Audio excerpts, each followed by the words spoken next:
I've been yelling myself hoarse on this radio every day. It's just the weather dumps on us frequently here, and maybe my transmission doesn't get through. I don't know. I can't understand one word of what you say, Willard. It's all going swell, sir. Get the bit up! Get it out! Turn it off! Off! Oh, you runt brains. Hey! Switch it off! Fuck! I think you better come and check out Site 2. But what about this? Blow through it. Found more meteorite. Ha! Nah, something a little younger than that. Oh, no! Billy, I don't want you to set that explosive, do you hear me? I do not want you to set that explosive! Oh, wretched pyros. This place is a busy history. Tech 4 to 5, do you read me, Tech 5? Tony, you loon, I know you're there! Woohoo! Hello? Hello? What? What do you want from me now? Nothing that taxing. Are you all right? Well, if you'd all stop, I might be just fine. Just 100%. Just go! If you'd all stop, who are you talking about? All you, hundreds of you, talking and chattering and breaking my brain up. Mm-hmm. Well, I'm not quite sure where you're coming from, but I just want to know about the Infada artifact. In the temple up there. Voodoo magic and all, huh? I don't touch the stuff myself. It's not voodoo. Look, is there anyone else here with you? Yeah, Randy and Rory. Randy and Rory? Where? What are you all doing here? Well, they're staying put, in that temple. I told them not to. I warned them first. Not doing much now, I doubt, under half a ton of mudslide. Me. I'm leaving. Next bus out. This jungle has rooted enough rot into me. I'd offer the same advice to you, but you don't seem like the type to take it. To care if I said you're gonna die in there. Yeah, die. I don't want to be misrepresented by that retarded researcher you've just been with. Lara. I'm Dr. Willard. I'd come to converse with Tony myself, but I saw you were doing a rather more creditable job, I think. Indeed, I'm inspired. I'd like to offer you other work. What? Shoot the breeze with some of your other boys? No thanks. Fortunately, they were the only lab rats we let loose into the field. No, my request is for 3 other artefacts like this. The Infada tribe only had one artifact of this type. It's unique. Anyway, what would your interest in it be? I'll show you. It's not from India, rather an island near Antarctica. It is in fact meteorite rock that has been fashioned and used by Polynesians, who were once settled there many, many years ago. See that? That's unique, an unknown material. So how did it end up here? Formed from the planets, sculpted by Polynesians, distributed by goons. Our excavations and investigations have led us to this, a sailor's diary from his voyage on Charles Darwin's expedition on the HMS Beagle. August 14th, 1834. This voyage is getting too boring for me to go on with this journal. Me adventures at sea are an embarrassment. The only tales I'll have to tell are hours of bird watching, picking and pressing flowers, following them blasphemous ideas of the governor, Darwin. But this don't even concern me now. I just want food, something more than vegetable broth in me. Today we 5 have made a pact. The only sampling we're going to be doing is for meat. Pure, solid, blood-rich meat. The snow's run out. The tracks have gone. Just keep going. We're on its trail. There's something here. Look, another one. What do you reckon they're worth then? Too late. There's only 4. None for you. Oh, yeah, we're going to be rich. Look at this, rich. Oh. What? Ah!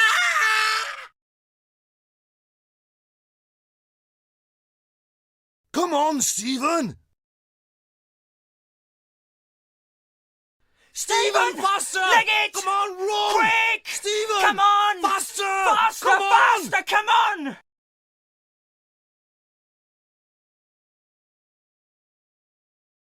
Nobody better say nothing about this to the governor, else we'll be back having to hunt down that creature for his samples.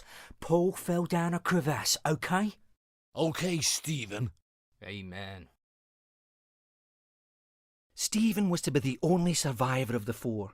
When he arrived back in London, he superstitiously sold off his artefact, having seen his pals murdered or killed with theirs. One here in India, one in the South Pacific, and one in Nevada. The places where I'd like you to go, to find the artefacts and return them to me in Antarctica. Sounds good to me.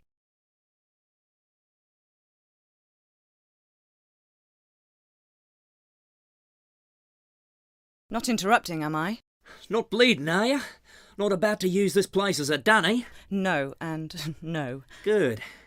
Good. Just don't want any fly-carrying visitors in here. Right, I understand. What happened? Woke up in the jungle with one of those little blokes snacking on my leg, didn't I? A tribesman? It isn't usual for them to eat right off the bone like that. Well, it was dark and I never got the bugger, so I can't be sure. Something spooky is in that jungle. Our air carrier crashed up in the mountains. Every night some of my men would vanish without trace. Others fled in fear. Then this happened. So I brought the men down to shore for safety, only for us all to be captured by this greedy mob. Some sort of sacrifice to their god who lives up in the hills. Though it seems I've not been invited to the barbie. Maybe you're the dessert. Ripe flesh can be a bit of a delicacy around here. For real? Listen, we'd better get you out of here.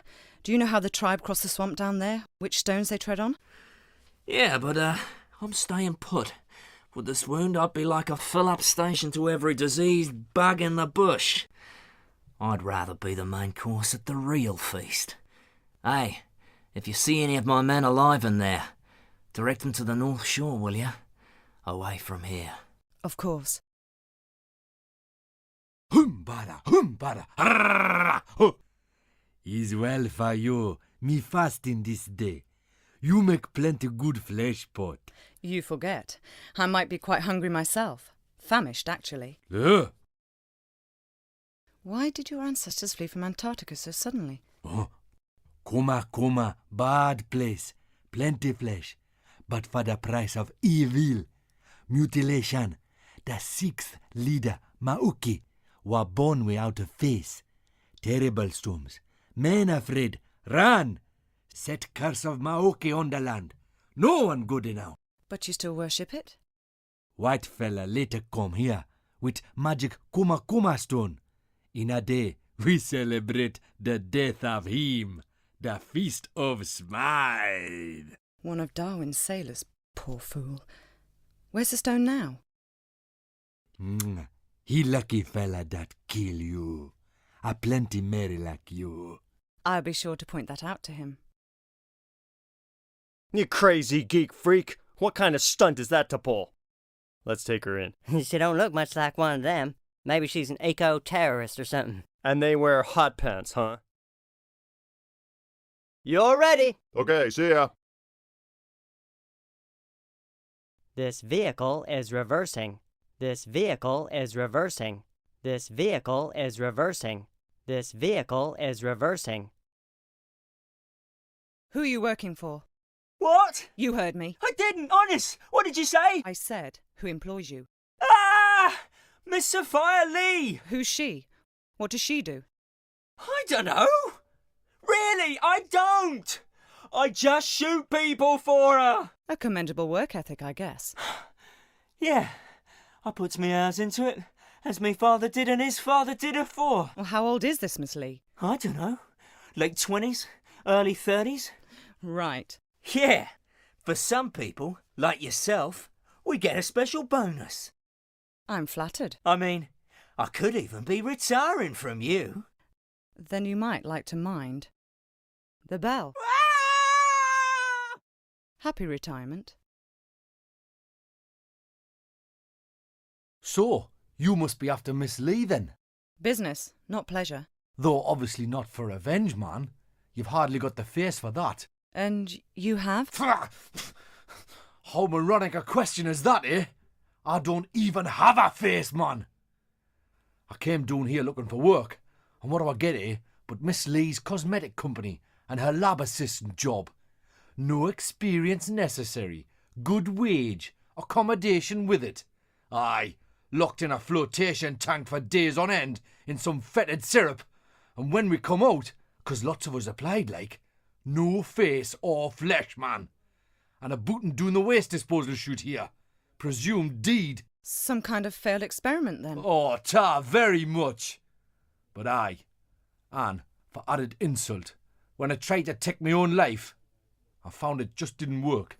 You mean Sophia's testing some sort of immortality power, along with her own brand of facelift? Why, aye, man. Everlasting beauty.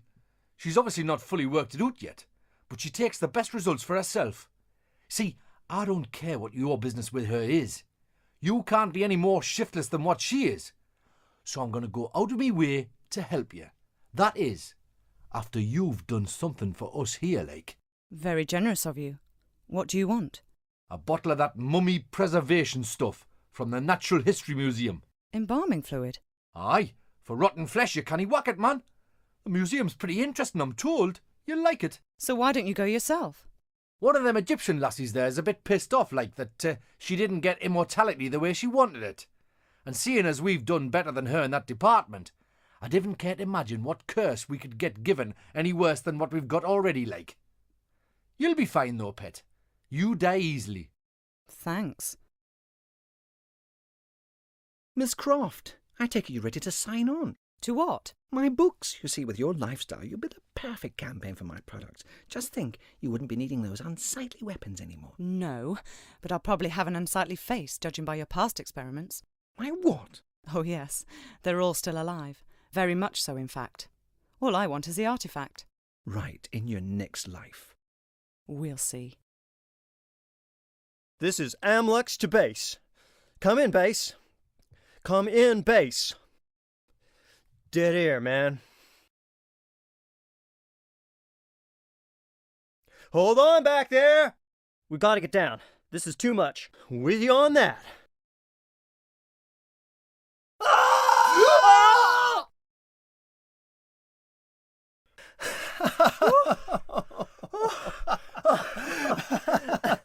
That was Harry. You kidding?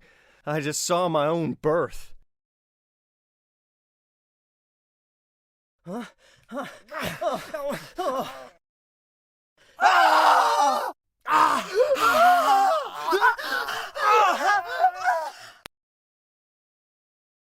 aye, come in. Make yourself at home. I won't be a minute. At home, I've just met a man who may as well have been Brundlefly. Fascinating, isn't it? He was your own employee. He was a molecular biologist. He'd have been intrigued with himself. Thanks to this material, his Hox genes were multiplied. Do that, and the complexities of our bodies increase beyond our comprehension. But this is just the fringe of its possibilities we're seeing here. My pal's exposure came from the material impregnated into the meteorite crater. The real capacities lie in its core, which these artefacts you're so attached to will let me access. But you've no control over this. This is not just about avidly spawning mutants. It's an entirely natural acceleration of evolution, a real live laboratory of spurred-on life. Not everyone here wants to be guinea pigs, multi-appendaged or not. Well, that's unfortunate. It's been hit and miss here for too long. Now the timing's spot on. I can't leave it. The Polynesians fled in their ignorance. Darwin's half-wit sailors the same, ironically making Darwin himself miss this angle on evolution. But now, I'm here. I have the access, the knowledge, the artefacts. Yes, but you bumped into me in India and sent me to find them for you, bringing me here. Listen to this gibberish. Your perception of good timing is...